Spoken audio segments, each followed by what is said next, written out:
तो दोस्तों आज तारीख हो गई है 14 जून 2023 की, साथ ही में दिन है बुधवार का। तो आइए बिना देर किए फटाफट से जानते हैं आज की ताज़ा खबरें और मुख्य समाचार। तो देखें आज के मुख्य समाचार की पहली बड़ी खबर, 4 हाथ 4 पैर और कान भी है 4। अभी हाल ही में बिहार में एक बड़े ही विचित्र बच्चे ने जन्म लिया है। जी हाँ, बिहार के सारण जिला के निजी अस्पताल में एक महिला ने अजीबोगरीब बच्चे को जन्म दिया है। आम बच्चों से लगे शिशु के 4 हाथ और 4 पैर थे, साथ ही में सिर का आकार भी बड़ा ही विचित्र था। वहीं कान के बारे में भी बताया गया है कि बच्चे के कान 4 थे। इसके अलावा रीढ़ की हड्डियां 2 थी और हार्ट यानी कि दिल भी 2 था। हालांकि जन्म के बाद विचित्र बच्चे की कुछ ही पल में जान चली गई। बताया गया अस्पताल प्रबंधन द्वारा ऑपरेशन करके बच्ची को बाहर निकाला गया था। उस समय ये बच्चा जीवित था, पर करीब 20 मिनट के बाद उसकी जान चली गई। देखें अगली खबर, बिपरजॉय चक्रवाती तूफान से पहले गुजरात और मुंबई के तटीय इलाकों में देखने को मिली आंधी और बारिश। वहीं मुंबई, भुज और राजकोट में 7 लोगों की चली गई है जान। वहीं भयंकर चक्रवाती तूफान के मद्देनजर गुजरात के 7 जिलों से 30,000 लोगों को निकाला गया है। जी हाँ, अरब सागर में उठा तूफान बिपरजॉय गुजरात की ओर बढ़ रहा है। ये तूफान कल 15 जून की दोपहर को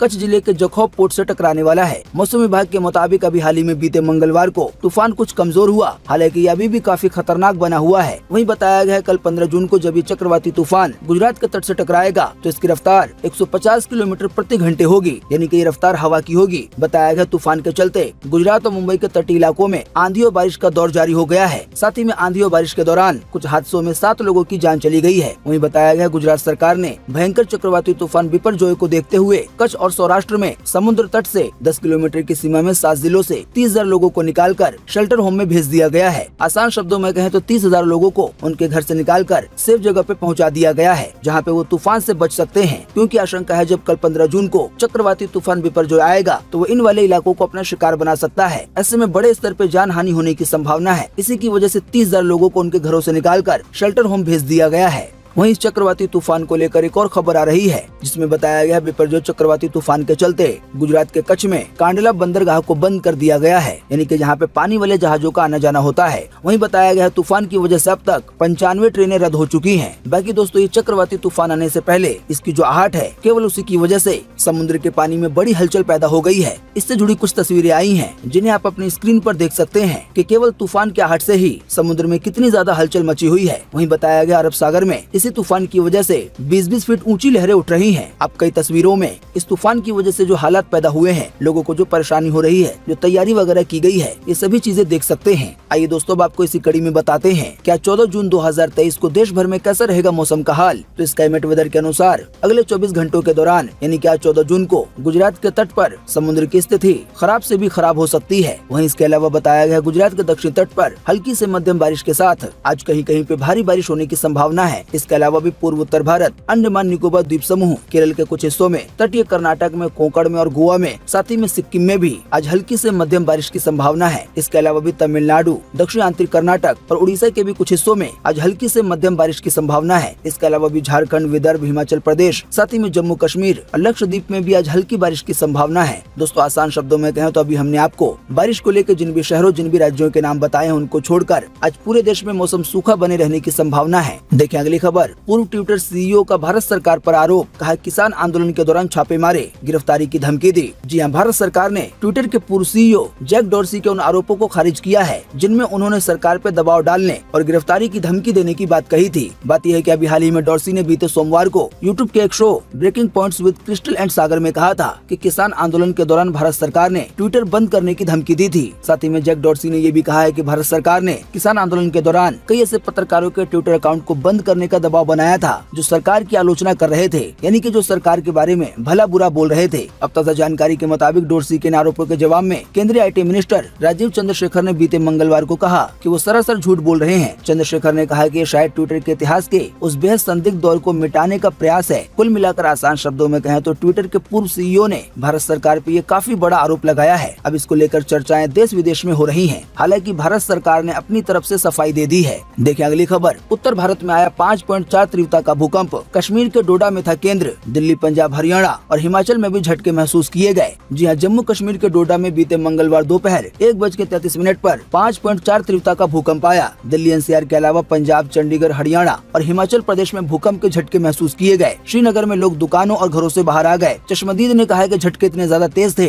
कि सभी लोग डर गए। वहीं दोस्तों, बीते मंगलवार को पाकिस्तान की राजधानी इस्लामाबाद में भी भूकंप के झटके महसूस किए गए। लगभग दोपहर 1:04 पर उस उस समय भूकंप की तीव्रता 5.6 थी, यानी कि भारत से थोड़ी सी ज्यादा। बाकी दोस्तों आप भी इसी वीडियो के नीचे कमेंट बॉक्स में कमेंट करके बताएं कि बीते 13 जून को जब दोपहर लगभग 1:30 बजे भूकंप आया तो क्या आपको इसका पता चल पाया या नहीं। वीडियो को देखने के बाद आप अपना जवाब इसी वीडियो के नीचे कमेंट बॉक्स में लिखना ना भूलें। देखिए अगली खबर, यूक्रेन के बांध में मिली हिटलर के सैनिकों की खोपड़ियां, सेकंड वर्ल्ड वॉर के हथियार भी हुए बरामद। जी हाँ, अभी हाल ही में बीते 6 जून को जंग के बीच यूक्रेन के सबसे बड़े बांधों में से एक काखावो का बांध तबाह हो गया। अब इसी बीच वहाँ काम करने वाले अधिकारियों और कुछ लोगों को सालों से मिट्टी में दफन पुराने हथियार और खोपड़ियां मिली हैं। रॉयटर्स की रिपोर्ट के मुताबिक कुछ खोपड़ियां हिटलर के सैनिकों की बताई जा रही हैं। बताया गया ये सैनिक रूस पर चढ़ाई के दौरान वहां मारे गए थे। वहीं रूस की एक S-300 मिसाइल का पुर्जा भी मिला है। इसका इस्तेमाल रूस और यूक्रेन दोनों ही करते हैं। वहां जांच करने पहुंचे अंडर वाटर एक्सपर्ट्स ने बताया है कि बांध खाली हो रहा है और पानी का स्तर 4 मीटर तक कम हो चुका है। वहीं बांध यानी कि डैम को लेकर US इंटेलिजेंस ने ये दावा किया है कि बांध पे धमाका किया गया है। हालांकि डैम के टूट जाने के बाद कई बड़े खुलासे हो रहे हैं। कुछ खोपड़ियों को तो आप भी देख सकते हैं अपनी स्क्रीन पर। देखिए अगली खबर, क्रूज क्षेत्र में किसानों का धरना हुआ खत्म, हरियाणा सरकार ने मांगे मानी। वहीं किसान नेताओं की रिहाई आज होगी। इसी की वजह से जम्मू दिल्ली हाईवे से जाम हट गया है। जी हाँ, हरियाणा में सूरजमुखी पर MSP और किसानों की रिहाई की मांग को लेकर क्रूज क्षेत्र में जम्मू दिल्ली नेशनल हाईवे जाम करके बैठे किसानों की मांगे सरकार ने मान ली है। सरकार ने कहा है कि किसानों की सूरजमुखी को 6,400 रुपए प्रति क्विंटल खरीदने की मांग को देखते हुए अब इसकी खरीद 5,000 प्रति क्विंटल के हिसाब से की जाएगी। बकाया 1,400 रुपए प्रति क्विंटल सरकार भावांतर योजना के तहत देगी। इसके अलावा किसान नेता गुरनाम चढ़ूनी समेत 9 किसान नेताओं को आज रिहा कर दिया जाएगा। देखिए अगली खबर, WFI के चुनाव आने वाले 6 जुलाई को होंगे। हरियाणा बीजेपी के प्रेसिडेंट धनखड़ हो सकते हैं अध्यक्ष उम्मीदवार। जी हाँ, भारतीय कुश्ती संघ यानी कि WFI के चुनाव आने वाले 6 जुलाई को होंगे। पहले चुनाव 4 जुलाई को होने थे, लेकिन अभी ने 2 दिन के लिए टाल दिया गया है। चुनाव के लिए जम्मू कश्मीर हाई कोर्ट के पूर्व चीफ जस्टिस महेश मित्तल कुमार को रिटर्निंग ऑफिसर नियुक्त किया गया है। पहलवानों से मीटिंग से खेल मंत्री ने 30 जून तक चुनाव कराने का भरोसा दिया था, तो अब इसी के आसपास ही चुनाव हो जाएगा। वहीं इसी बीच ये खबर आ रही है कि WFI के अध्यक्ष के उम्मीदवार हरियाणा बीजेपी के जो प्रेसिडेंट है धनखड़, वो हो सकते हैं। देखें अगली खबर, मां की जान ले ली, फिर बॉडी को सूटकेस में भर के थाने पहुंची।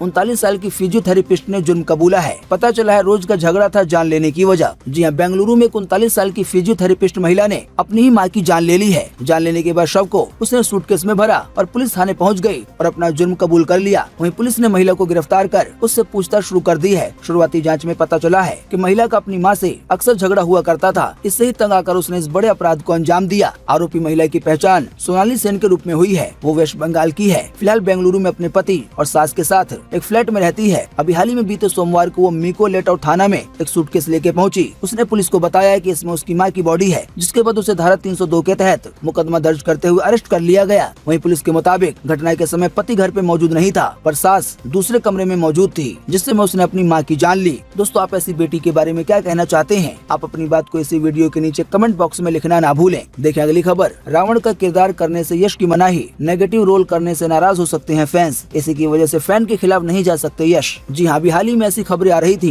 कि डायरेक्टर नितेश तिवारी रामायण पे फिल्म बनाने जा रहे हैं और उन्होंने फिल्म में रावण के किरदार के लिए KGF मूवी के स्टार यश को चुना है। वहीं इसी बीच ये भी कहा जा रहा है कि यश भी इस किरदार के लिए तैयार हैं। उनका मानना है फिल्म में राम के किरदार से ज्यादा चैलेंजिंग रावण का किरदार है। यश को ऐसे चुनौती वाले रोल करना पसंद है। हालांकि जब उन्होंने अपनी टीम से इसके बारे में बात की तो कुछ और ही बात निकलकर सामने आई है। यश की टीम मेंबर्स का मानना है कि अगर KGF मूवी स्टार यानी कि यश स्क्रीन पर रावण का रोल करते हैं तो ये उनके फैंस को नागवार गुजर सकता है। तो इसी को देखते हुए अब यश भी इस प्रोजेक्ट से पीछे हटते हुए दिखाई दे रहे हैं। आसान शब्दों में कहें तो आने वाले दिनों में ऐसा हो सकता है कि रामायण पे जो फिल्म बनने वाली है उसमें रावण का रोल यश ना निभाएं। बाकी दोस्तों आप भी इसी वीडियो के नीचे कमेंट बॉक्स में कमेंट करके बताएं कि यश को रावण का रोल निभाना चाहिए या नहीं। देखें अगली खबर, 50 की उम्र में पिता बने प्रभुदेवा, पत्नी हिमानी संग किया बेबी गर्ल का स्वागत। बोले अब कंप्लीट फील कर रहा हूँ। जी हाँ, मशहूर डांस कोरियोग्राफर और डायरेक्टर प्रभुदेवा एक बार फिर से पिता बन गए हैं। इस बारे में उन्होंने खुद जानकारी दी है। प्रभुदेवा ने अपनी पत्नी डॉक्टर हिमानी के साथ बेबी गर्ल का स्वागत किया। प्रभु ने टाइम्स ऑफ इंडिया से बात करते हुए इस खबर को खुद कंफर्म किया है। उन्होंने कहा है कि हाँ ये सच है, मैं इस उम्र यानी कि 50 साल की उम्र में एक बार फिर से पिता बन गया हूँ। मैं बहुत खुश हूँ और कंप्लीट फील कर रहा हूँ। देखिए अगली खबर, सतपुड़ा भवन में लगी आग पर 20 घंटे बाद पाया गया काबू।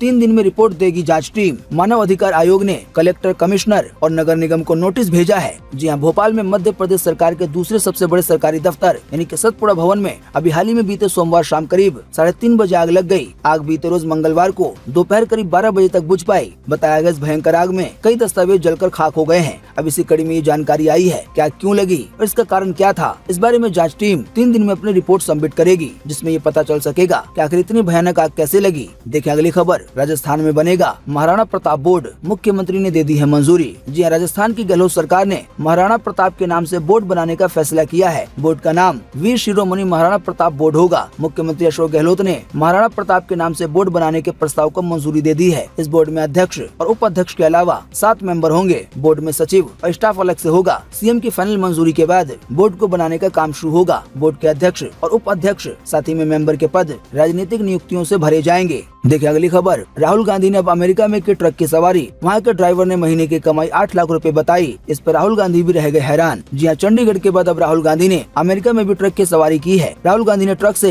वाशिंगटन से न्यूयॉर्क तक का 190 किलोमीटर का सफर किया। इसका वीडियो उन्होंने खुद शेयर किया है। इस दौरान राहुल गांधी ने भारतीय मूल के ट्रक ड्राइवर तजिंदर सिंह से उनकी इनकम पूछी। ड्राइवर ने अपनी इनकम बताई तो राहुल गांधी हैरान रह गए। ड्राइवर से राहुल ने राजनीति से लेकर महंगाई जैसे मुद्दों पर भी चर्चा की। सफर के दौरान राहुल ने सिद्धू मूसेवाला का गाना भी सुना। ट्रक ड्राइवर ने राहुल से पूछा कि क्या आप मूसेवाला के गाना सुनेंगे। इस पर राहुल गांधी ने हाँ कहा। वहीं भारतीय मूल के ड्राइवर तजिंदर ने राहुल को बताया कि भारत के ट्रक ड्राइवरों के मुकाबले वो काफी कमा लेते हैं। तजिंदर ने कहा रेट के हिसाब से ड्राइविंग करे तो 5 से 6 लाख रुपए बन जाते हैं। वहीं अगर वहाँ पे अपना ट्रक हो तो हर महीने की कमाई 8 लाख रुपए तक हो जाती है। देखिए अगली खबर, बिग बॉस OTT 2 में दिखेंगी नवाजुद्दीन सिद्दीकी की पत्नी आलिया। शो में बतौर कंटेस्टेंट लेंगी एंट्री। फिलहाल वो नवाज के साथ विवादों के लिए चर्चा में है। जी हाँ, सलमान खान जल्द ही बिग बॉस OTT सीजन 2 लेकर आने वाले हैं। आने वाले 17 जून से इस नए सीजन की शुरुआत हो जाएगी। इस सीजन के कंटेस्टेंट्स को लेकर सोशल मीडिया पे काफी बज़ बना हुआ है। इसी बीच खबरें आ रही हैं कि नवाजुद्दीन सिद्दीकी से लग रही उनकी पत्नी आलिया भी शो में हिस्सा लेंगी, वो भी कंटेस्टेंट के तौर पर। देखें अगली खबर, कंगना रनौत ने 2 साल बाद शुरू किया वर्कआउट। आने वाली फिल्म के लिए कर रही है कड़ी मेहनत। जी हाँ, कंगना रनौत ने अभी हाल ही में अपने इंस्टाग्राम पर अपना एक वर्कआउट वीडियो शेयर किया है, यानी कि एक्सरसाइज का वीडियो में एक्ट्रेस जिम में कड़ी मेहनत करती हुई नजर आ रही है। इस वीडियो के जरिए कंगना ने ये भी बताया है कि उन्होंने 2 साल से वर्कआउट नहीं किया है, यानी कि 2 साल के बाद उन्होंने एक्सरसाइज करना शुरू की है। देखिए अगली खबर, चूहों के साथ रहने की आदत डालेंगे पेरिस के लोग। 60 लाख चूहों को मारने का प्लान हो गया है कैंसिल। इस पे खर्च होने वाले थे 14 करोड़ रुपए। जी हाँ, पेरिस के लोग अब चूहों के साथ रहने की आदत डालेंगे। वहाँ लगातार बढ़ रही चूहों की आबादी को देखते हुए एक कमेटी बनाने का फैसला किया गया है। पेरिस की ये कमेटी उन संभव तरीकों पर विचार करेगी जिनसे लोग बिना किसी परेशानी के चूहों के साथ रह पाए और उन्हें मारे भी नहीं। बात यह अभी हाल ही में फैसला लिया गया था कि पेरिस में बहुत सारे चूहे हो गए हैं। इसी की वजह से 60 लाख चूहों को मार दिया जाएगा और इनको मारने पर 14 करोड़ का खर्च आएगा। हालांकि अब इन्हें मारने का प्लान कैंसिल कर दिया गया है और ये कहा जा रहा है कि पेरिस के लोगों को चूहों के साथ रहने की आदत डालनी होगी। देखिए अगली खबर, मुंबई से दोहा जा रही फ्लाइट लेट हुई तो पैसेंजर्स करने लगे हंगामा, पर वहीं पे खड़ी राधे मां ने समझाया सब ईश्वर की मर्जी है, नारेबाजी मत कीजिए, यानी कि विरोध मत कीजिए। जी हाँ, बिपरजोय चक्रवाती तूफान की वजह से अभी हाल ही में बीते 12 जून को मुंबई से कतर की राजधानी दोहा जा रही एयर इंडिया की फ्लाइट AI 981 लेट हो गयी। इससे गुस्साए पैसेंजर्स एयरपोर्ट पर एयर इंडिया के हाय हाय के नारे लगाने लगे। वहीं इस दौरान एयरपोर्ट पर राधे मां भी मौजूद थी। उन्होंने पैसेंजर्स को समझाने के लिए एयरपोर्ट पर उपदेश दिया। राधे मां ने कहा आप लोग नारेबाजी मत कीजिए, एयर इंडिया के कर्मचारी भी इंसान है, हर इंसान के अंदर भगवान है। संसार में सब कुछ ऊपर वाले की इच्छा से होता है, इंसान के बस में कुछ नहीं है, इसीलिए हाय हाय के नारे लगाना सही नहीं है। तो दोस्तों, उम्मीद करते हैं कि आज की इस वीडियो से आपको काफी कुछ जानकारी मिली होगी। हम बस इसके बदले में आपसे इतना ही चाहते हैं कि आप इस वीडियो को लाइक कर दें और शेयर कर दें, क्योंकि आपका लाइक और शेयर करना ही होता है हमारी मेहनत का फल। वीडियो देखने के लिए आपका बहुत बहुत धन्यवाद। Thanks for watching.